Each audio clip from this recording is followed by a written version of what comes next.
It's a tricky one because it's not like someone's going to be sitting next to you at a satsang, like a spiritual talk, and said, go like this to you. I think you've had enough. It's true for him.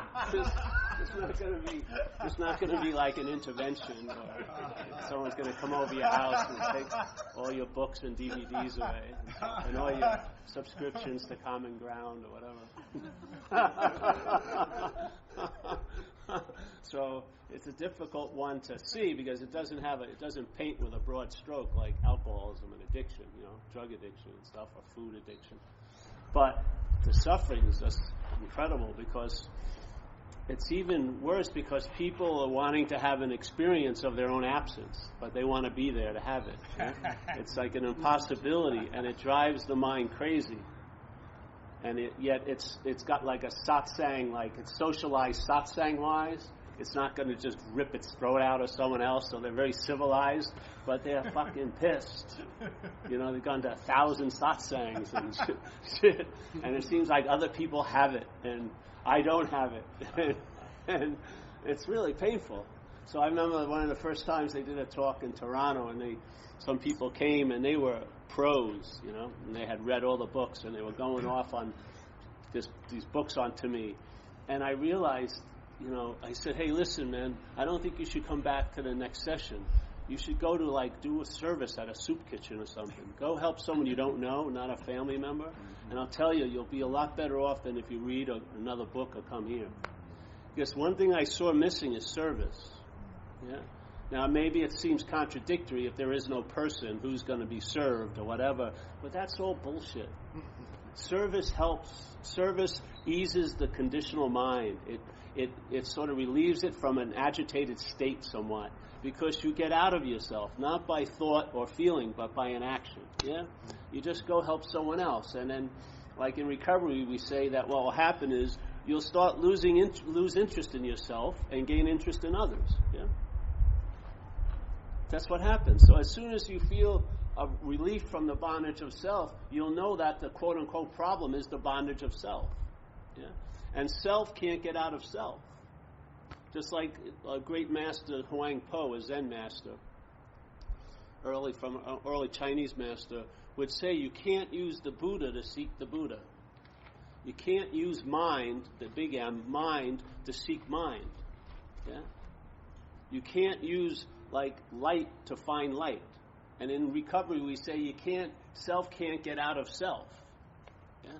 So the whole thing is when something is heard, like one of the first videos we did was the sheep and lion video. Yeah? That was the first one.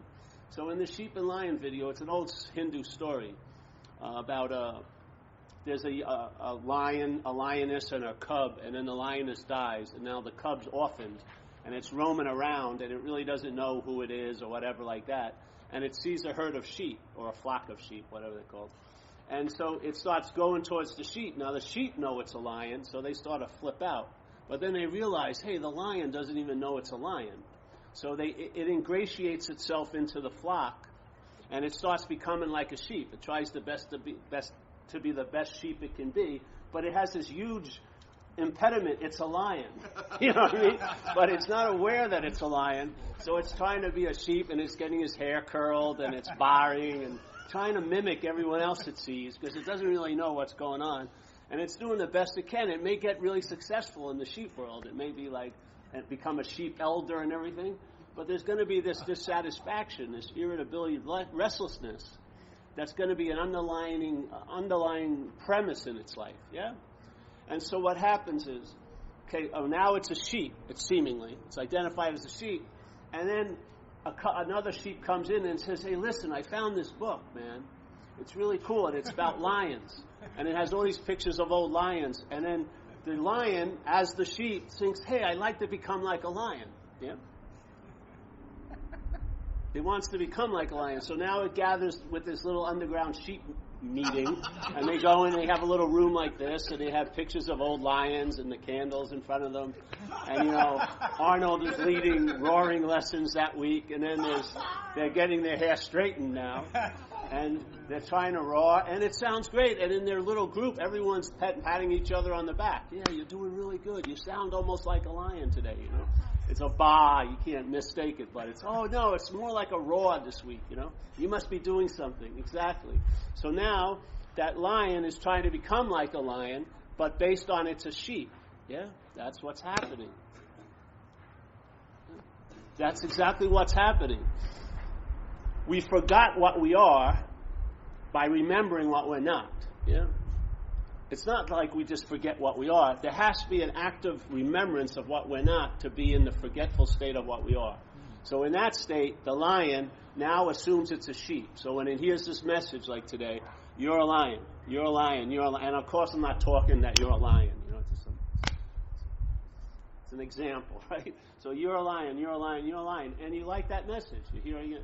Yeah, I'm a lion, I'm a lion, I'm a lion. But as soon as it's claimed or grabbed, as soon as the mental mitt rises and catches that ball of the message, right? This is a sheep ear, yeah? It turns it into I can become like a lion, yeah? I can become like a lion. And immediately it's co-opted and put into the format of self-centeredness, which is doing and having. So now you're going to attempt to do and have yourself into a state of being, and that state of being is called a lion. But the only way you can entertain that state of being a lion from a mental state is making it a mental state. Yeah? So the only thing you can do is do and have yourself into another mental state. You can't do and have yourself into a state of being because there's the state of being. It already so, yeah?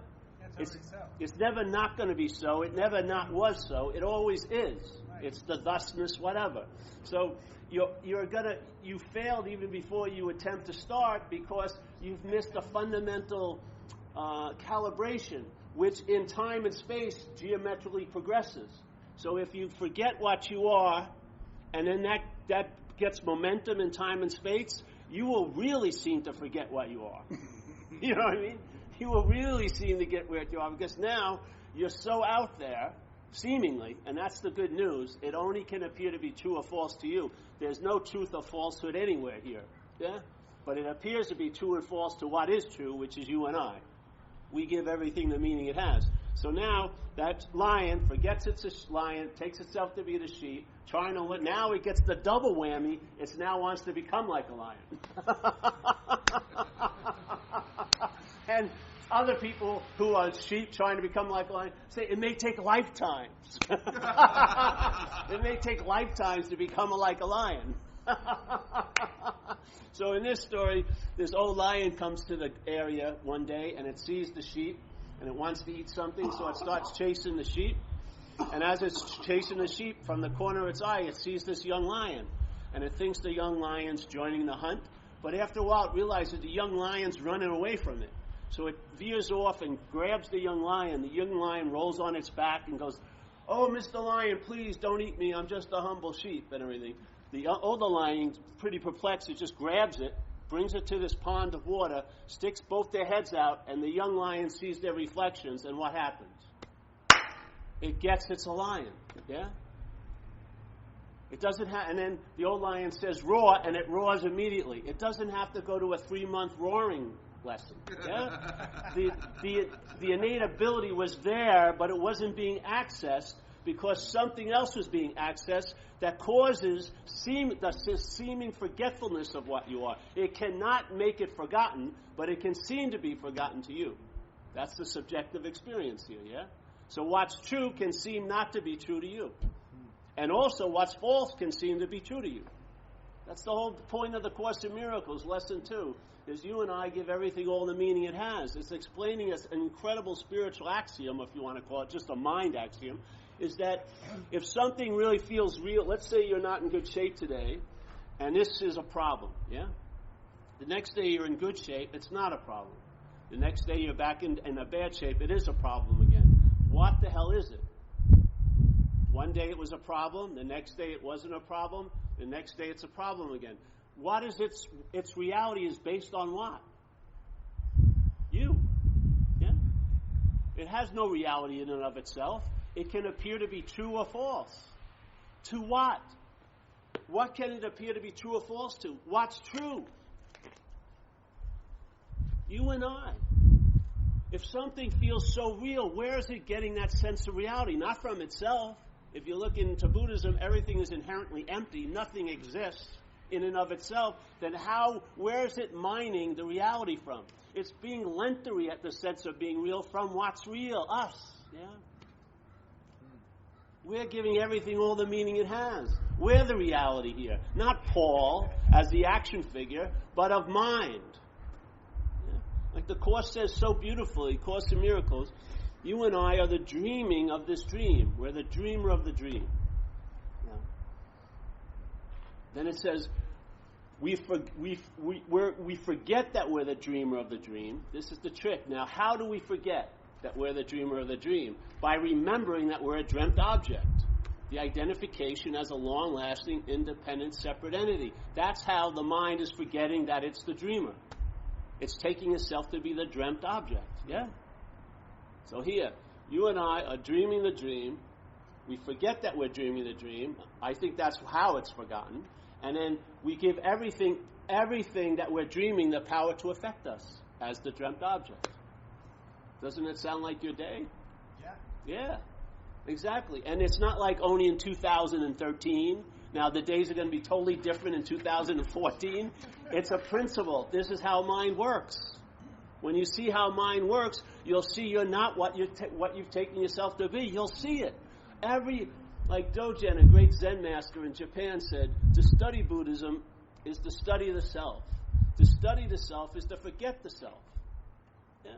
That's what happens.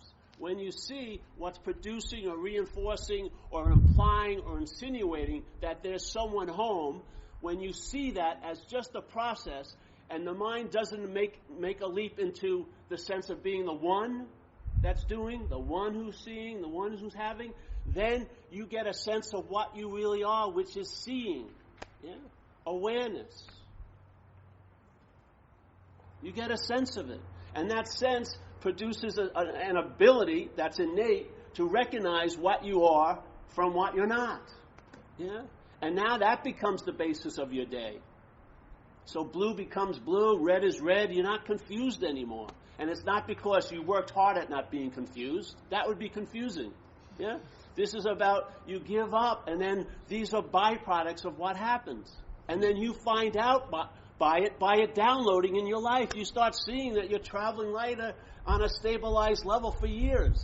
And you wonder you don't even wonder how it happens. You're too busy enjoying it. You don't fucking want to know why. You just want to... I mean, when you're riding a wave, you don't start breaking down what makes a wave. You just ride the wave. That's the fun of it. Yeah. So, and then you see the problem from the solution. Yeah? You see it. You see that, like they say in Zen, the finger pointing at the moon. Well, what happens with conscious contact?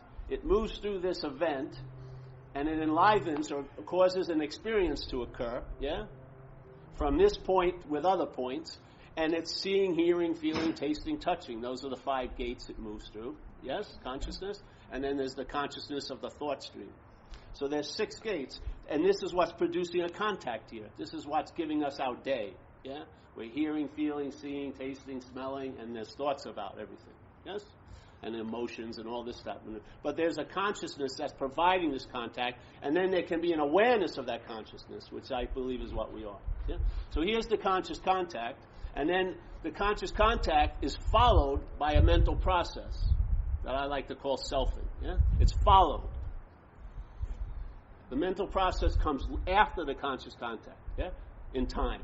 So here's the conscious contact. Then a mental process arises and starts claiming to be the one who's seeing, the one who's hearing, the one who's feeling, the one who's tasting, the one who's touching, the one who's thinking. Yeah? It now claims the event that's being brought about by consciousness as I'm the one who's doing it. Yeah? So now you claim to be what is conscious. You don't claim to be consciousness because you're claiming to be a body, basically, yeah, or a mental body hybrid.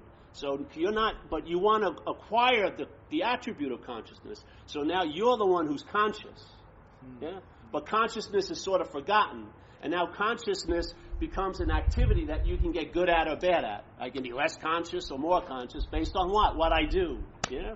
It always gets back to the doing and having, into a state of the idealized idea is a state of being, but it's a mental state. Yeah. So this is like the bondage of self. So here, a thought happens, and then there's an awareness, or there's an awareness of the thought. And then what occurs is, but there is also a mental process that rises up with the thought and says, I'm the thinker of the thought. Now, you don't notice that too often. Yeah? So every thought that is seen now in nowadays is usually preceded by the word my. It's my thought. Yeah? Somehow I'm the owner of the thought. Somehow I'm the doer of this thought. Yes? Either it's about me as an object or I'm the subject doing it. Every thought is held that way. So every thought that's noticed, you don't notice the my, which is an old thought, which is I'm the thinker. This is the act of this is like the glue the mental processes uses to bind the mind to this idea of being a long-lasting, independent, separate entity. It's applied all day. Your narrative upstairs is all about that. Your narrative is assuming you're the doer of things you have nothing to do with. It's assuming you're the hearer. It's assuming you're the seer. It's assuming you're the feeler. Yeah? And the feeling isn't what's driving you crazy. You're the feeler that's driving you crazy. Yeah? Because from the feeler's point of view, you don't think you should be having this feeling. You should be beyond this feeling. This should never happen to me with my exalted spiritual state. I shouldn't have a feeling like this. It's just a feeling. You're not having it. Yeah? And if you would leave it alone, it would do what it always does, which is it comes and goes. It comes and goes. So here, all right, there's a thought coming. Yeah, Oh, this is my thought. Yeah? The my injects meaning into the thought. How do you think you give everything all the meaning it has? How do you think it occurs? Yeah? There's a thought. Now it becomes your thought. You know what your name represents? Like the internet, that giant thing called the cloud? Your head, your mental conditioning is a giant cloud of old ideas, concepts, beliefs. Have you ever had this experience? I remember when I was 17, I got introduced to spirituality other than like Catholicism. Yeah? I met an Indian guru.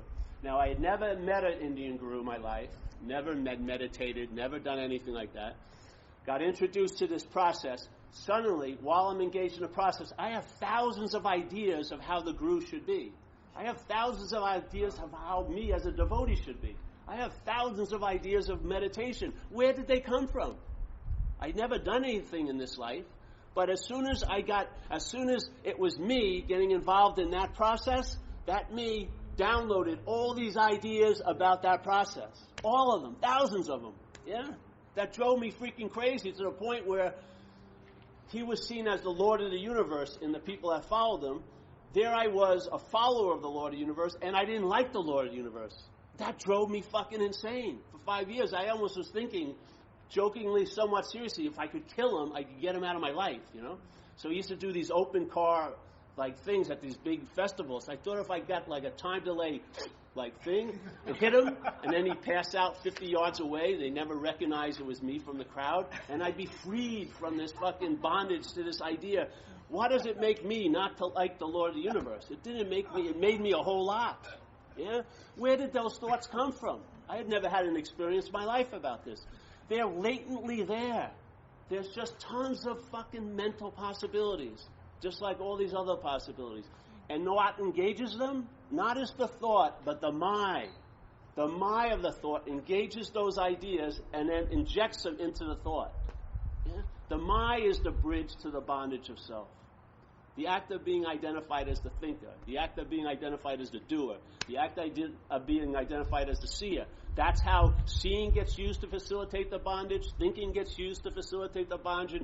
Feeling gets used to facilitate the bondage. The selfing has claimed the conscious contact and is using it to make up a story about you as this little action figure. Yeah? You see it. And there's the freedom from it. It distills, all the information distills into one thing. Hey, I am not that which is being pointed to. I am not that which is being insinuated or implied or assumed.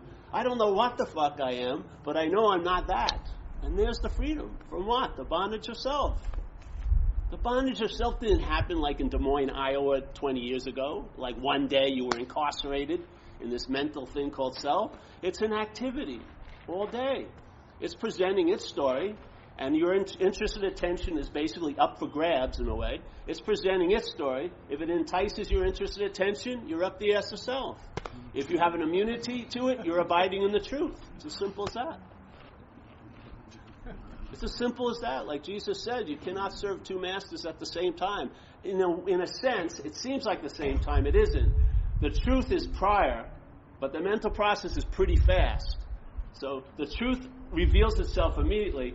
The mental process takes time to, but it has a lot louder voice, and it wants to grab your interested attention, and its whole homing device that it's you. Yeah? When someone's flipping out about something that's not happening, they're worried they're going to have cancer 5 years from now, and they want to have a big powwow with you that day, and you're sitting there and they're talking, I'm so fucking concerned. How am I going to deal with cancer? Well, you don't have it, really. But, it goes on and on. You're bored stiff in a minute, aren't you? But if you had the same thoughts held as yours or about you, you'd be probably just as much as engaged. So is it the thought that engages you or the mind that engages you? Is it the thought that engages you or is it the mind? Is it the feeling that really bums you out or is it the feeler? Is it the thinking that really bums you out or is it the thinker? I'm telling you, it's not the thinking. It's not the thinking, it's not the feeling, it's not the seeing, it's not the hearing. It's the hearer, the feeler, the taster, the toucher. Yes? Like Lord Buddha had made a simple statement. When you see, see. Be aware of just the seeing, When you hear, hear. When you feel, feel. When you taste, taste. When you touch, touch. The selfing claims it, and now it turns it into the emphasis is on the seer and the seen, the hearer and the heard, the feeler and the felt, and the feeling and the seeing and the conscious contact is forgotten, and now you're left with a story. That isn't that satisfying. You become an appearance, a seemingly so-ness from time, in time. I mean, how can you remember the self? If self isn't generating its own pulse, if it isn't true, if there is no self, there is no long-lasting, independent, separate entity, it can't be generating its own selfness because there isn't one. How the hell is it appearing to be so? If it isn't, how the hell is it? It wasn't appearing to be so when you were a baby, to about 18 months. Then the selfing started to kick in.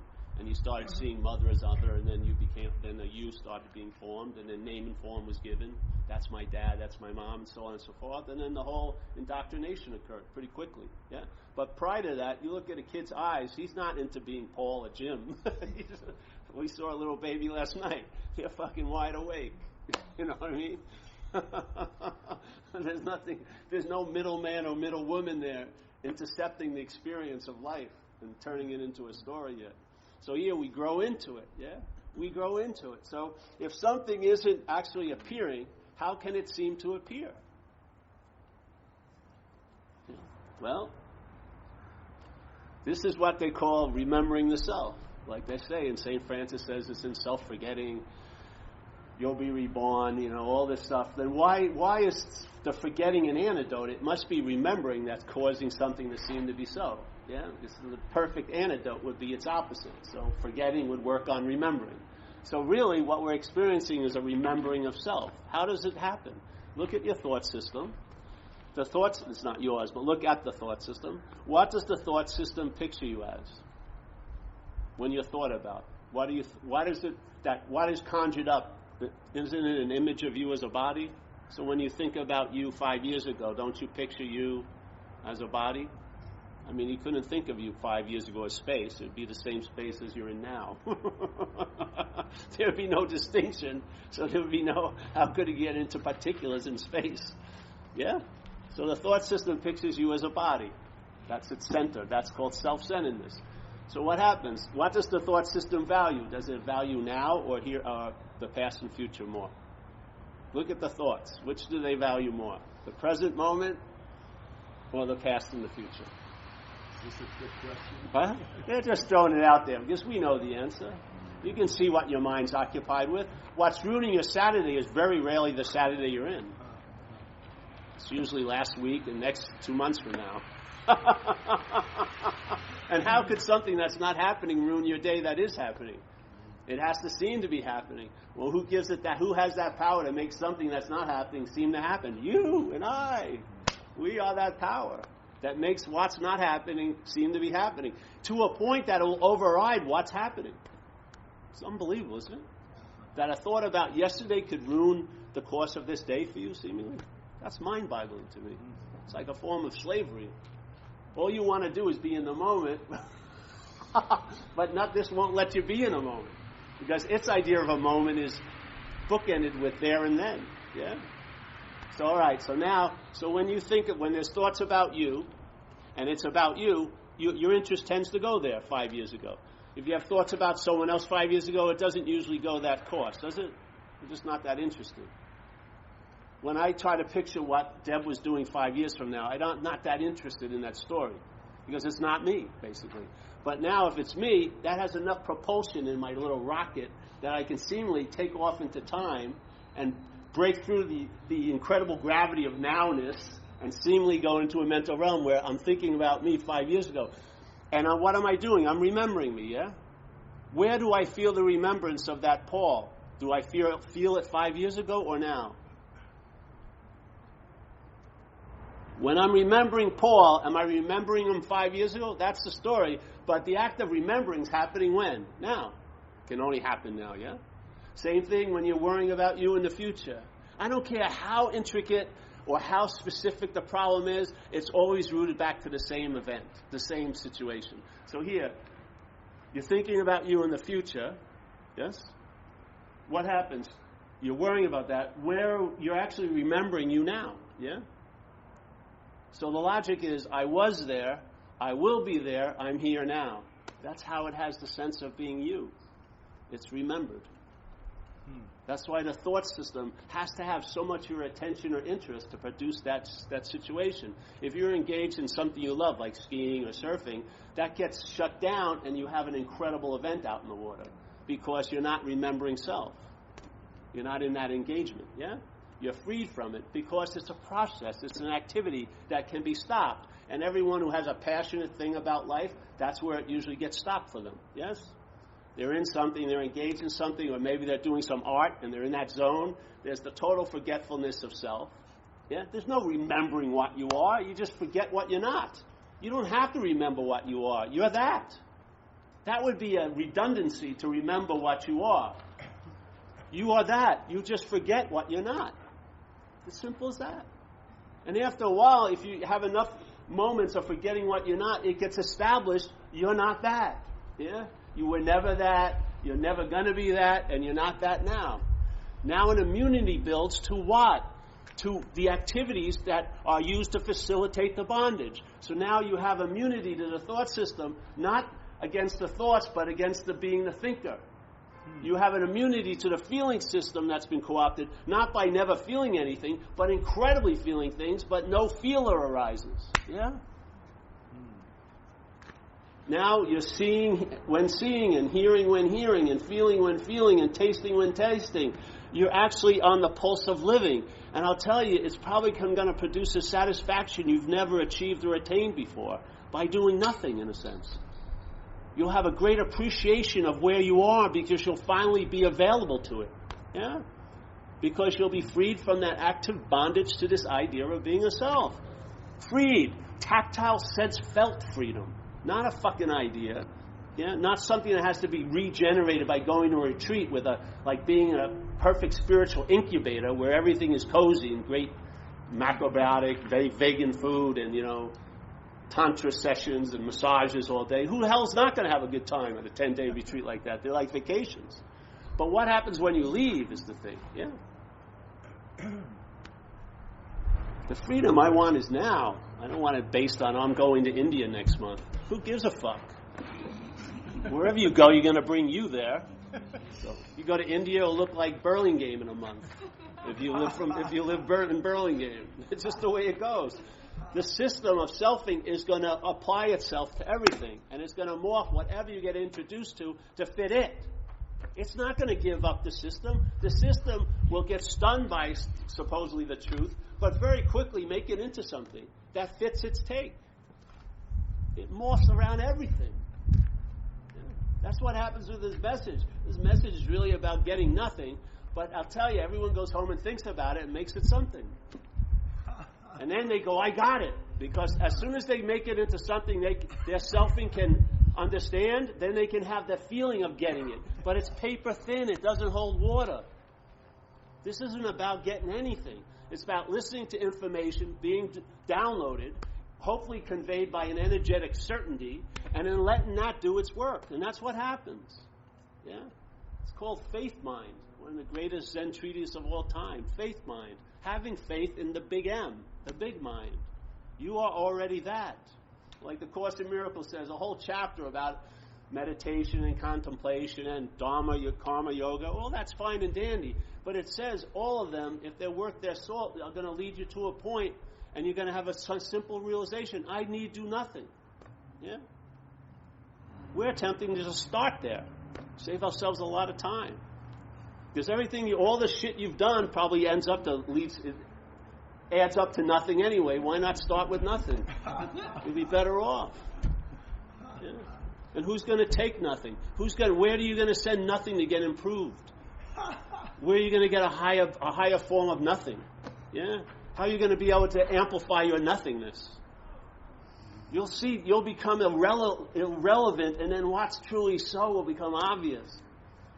Yeah? But if you want what's truly so to become obvious to you, you have to make it somewhat irrelevant, because you got to be relevant. Just like in selfing, if you know God, God's forgotten, and now the emphasis is on, I'm a knower of God.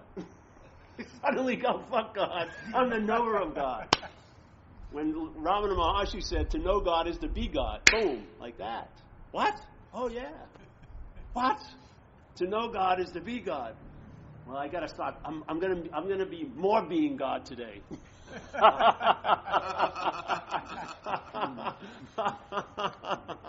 don't think I'm being godlike enough today. Based on whose reference? Whose reference, whose template is being applied on the movement of godlike movement in your life? Your heads. Yeah? Who becomes the final authority? I don't care. Let's say you have a master you love completely. He's not alive, so it's easy, you know. He's a dead one, so you can make him anything he wants or anything she is, whatever. And it's great, but you love him, love him, love him. And then suddenly he appears and really wreaks havoc in your life. Suddenly he appears and says, hey, listen, man, you need do nothing. Yeah? You never needed to do anything, and from this point on, you'll never need to do anything. And you're like, oh, yes, great one, great one. And then he leaves. I bet you an hour later you're on the meditation thing. I got to sit and let me go back to that. I need to do nothing. Let me get more of it. Come on, I don't think I got enough of that statement.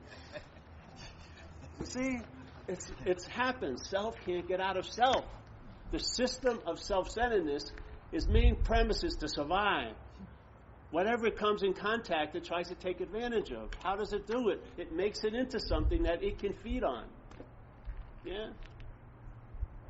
So meditation, a beautiful activity. But at the same time, the mental process is feeding on it, building a meditator. Yeah? Someone who does a lot of service, that's happening. Yet the mental process is busily making that into something. I'm a great servant. I have so many people I help every day. Let me tell you all the things I do. That some guy was sharing. He says, "I do all these all these good deeds anonymously." Well, you just blew that out of the water. You just told us you do all these deeds anonymously. How can that be anonymous? You just told me. I mean, you have to see how it does it. Yeah. So, what would happen if you're not that which you're trying to get out of? To me, this is the highest, this is how it works, is the best way to get out of something is to realize you were never in it. Yeah? It's the only thing that works for me. The best way to get out of something is realize you're not in it. Yeah? The only way you can be lost is if you're going somewhere. Yeah? These simple little statements, but it's true. Yeah? The best way to get out of something, if I'm not in it, then how much effort is it going to take for me to get out of it? Yeah? None. How much time will it take to get out of a place I'm not in? How much time?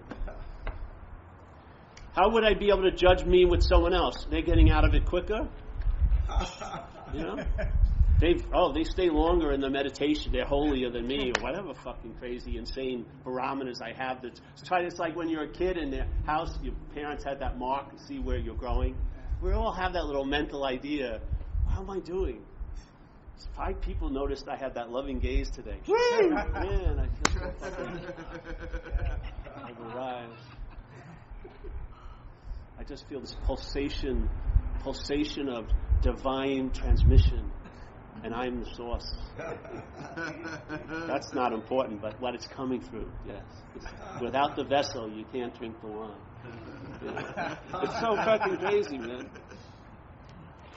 If you don't really have a sense you're doing it, it keeps on doing. It keeps on flowing. Once there's a claiming of it, it gets aborted. It turns into something. The river freezes over. Now you have it called the river, but it's not really a river. Yeah?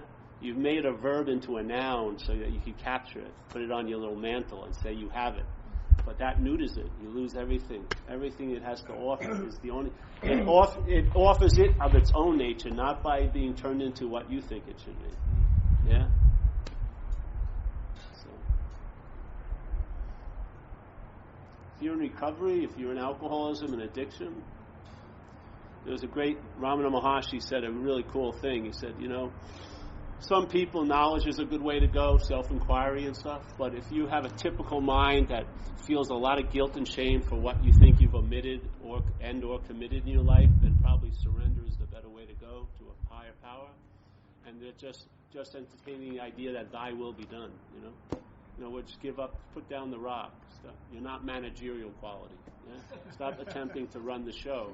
And then you'll see that power intimate itself in your life through others and you. Yeah? You'll see its unseen signature prior to this. You'll see it written all over all these events. Like the other day, I was at this recovery meeting. This was amazing. Blew my mind on Thursday night, right in this room over here. I'm not going to name anyone. This man was sharing when I walked in, and he was sharing about he had to go to this person's house and pick up this plastic bag of someone's belongings because the person had overdosed the night before. Yeah? And he mentioned the guy's name, and I knew him. And so he went there and picked up the bag, and then a lady shared, without any connection with him, and says, it was my house that you came to. He died in my house. Yeah? It's unbelievable. And then another guy shares and says, I just entered this sober living house, and I was waiting for my roommate to come, and they would tell me what a great guy he was, and then I found out he's the guy you're all talking about. How do these three incredible... One person goes, never meets the person whose house it is, picks up this baggage of a guy who's dead. The lady hears it being mentioned. I've never seen her at this meeting before. She said, it was my house. He was in there. And then another guy, just coming into the program recovery, enters a place to live in a safe environment, this sober living house, and then he says, he was going to be my roommate. You don't see it? The choreography was just mind-boggling. Just fucking mind-boggling. All these three people connected by this one event, yes? And all of them are going to be, that person, without knowing it, is going to be of great service in the passing away. Yeah? That's how things get used here. That's how we get used here. That's how situations get used here. Yeah? If you have the eyes to see and the ears to hear, you'll see it. You'll see the movement of something or nothing here. And then you'll come to appreciate it in its demonstrations and in the sense-felt feeling you're occurring in your own life. But you'll see its demonstration in other people's lives. You'll see the magic of what's going on here. Yeah? Our mental condition is so small. You've been over every inch of it. You've tried every one of its fucking formulas for happiness. It's just like putting a marathon runner in a closet. Yeah? You're fucking just flipped out. You need the free range. Come out. Open up. You know? Open up to possibilities. Not the ones that have been commandeered and used to symbolize something that it has nothing to do with, like happiness is this, like all the marketing they do now with the word happiness, I saw this one commercial for Lowe's department stores. I think this is the way it said. It says, never stop improving.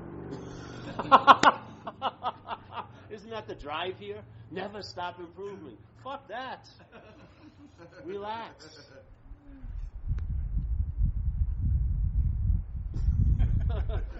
Maybe there's some things you can improve, but there's other things you can't improve at all. It's best left untouched, because that's what gives it a free girth, a free avenue to express. Yeah.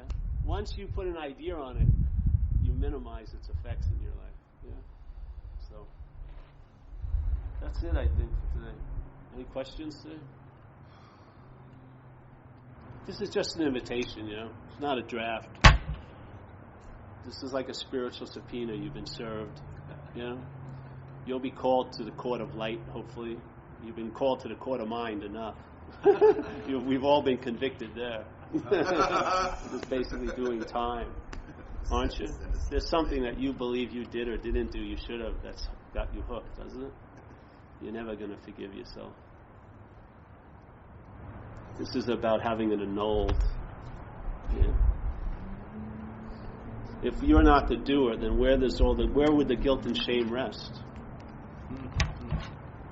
Where would the guilt and shame of past behaviors rest if you're not the doer? Yeah. If you're not the thinker, how much power could thoughts wield over you? Not much. If you're not the feeler, how much power can feelings wield over you? Not much. And when you see the shift, you'll realize where all the meaning was coming from. Not from what we call the real world, but what was taking it to be real. Yeah.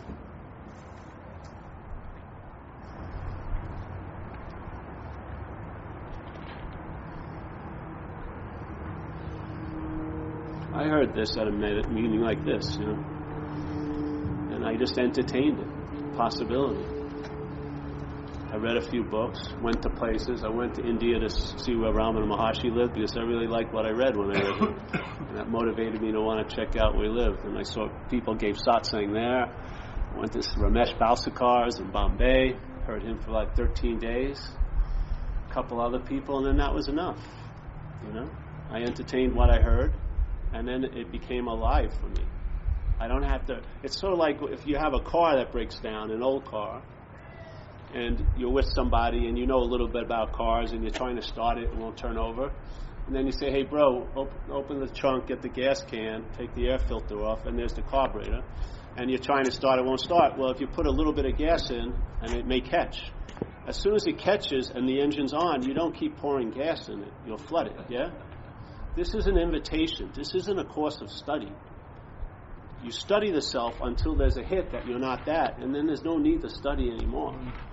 Now it's about living, like reaping the benefit of the event instead of trying to improve it, yeah? Let it grow itself. You don't have to be standing over it and be vigilant and pour water over it every day and try to move it to the best source of light. It has its own intelligence. Let it do what it's going to do, and you'll be in a position of finding out what it's like, yeah? Instead of knowing what you think it is, you'll find out what it is, and it will download in you. That's the only way you're going to have true knowledge, is by finding out. And that means it's got to be based on I don't know. As soon as you're resting in I know, you already know everything you meet. You've already given it a name. You've given it a meaning. You've never met anything fucking really foreign anymore. Everything gets pasted with your idea of it quickly. But if you're in I don't know, you find out what's going on. And it's much more convincing. It can become like an unspoken yes, like a real strong, let's say, axis in your life, yeah, that you can rely on day in and day out. Yeah. So that's that. Oh, you have a question? Thank you for your generosity.